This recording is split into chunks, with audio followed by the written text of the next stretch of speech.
This idea that Canada is going to pivot wholesale to Europe, it's a fantasy. When it comes to Mhm. trade, proximity, and in Canada's case, pipelines matter. Canada's 400,000 kilometers with Mhm. a pipeline with the United States, 400,000 north south pipelines with the United States. You know, we export 93% of our oil, which is 30% of our total exports. We can't even do interprovincial trade properly. And we think we're Mhm. going to somehow pivot our entire economy to selling what to Europe? They're not going to receive our agricultural products. Their agricultural lobby is as strong as anybody's in the world.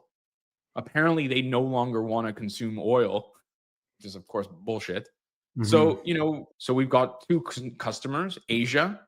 What does Asia want? Asia wants our natural resources and maybe a few little esoteric manufactured goods.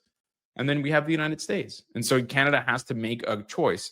How, instead of saying we're going to end the relationship with America because they said some mean things and put pressure on us when we didn't like it, we have to be honest about sort of what we want for the future of Canada. And I think sovereignty is probably the single most important thing. And how do you really achieve sovereignty? You achieve sovereignty by sort of replicating what John A. Macdonald did in the 1860s, which is by linking Canada ever closer together. And we have an opportunity, to me, that's very, very obvious, and that's to further stitch west to east and east to west via pipeline. And I don't just mean one pipeline, I mean the suite of pipelines that you would need for a sovereign, independent, and energy secure nation, which is natural gas and crude oil and refineries and all those stuff. Because people talk about bringing manufacturing, just as a silly example, right? Like this current government wants to raise defense spending from 1% of GDP to 5 or something, right? In order to do that, they want to have a procurement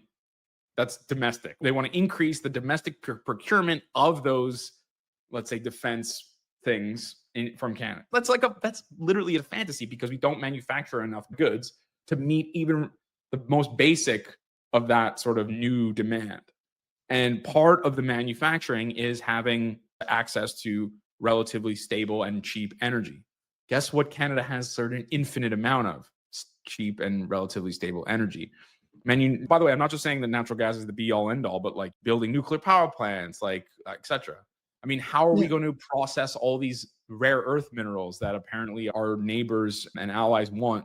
You need massive amounts of energy to do that. And so that ultimately it's really the energy industry that I think is really the forefront of how Canada can become a more stable and sovereign nation that is not as dependent on the United States. And that's the irony.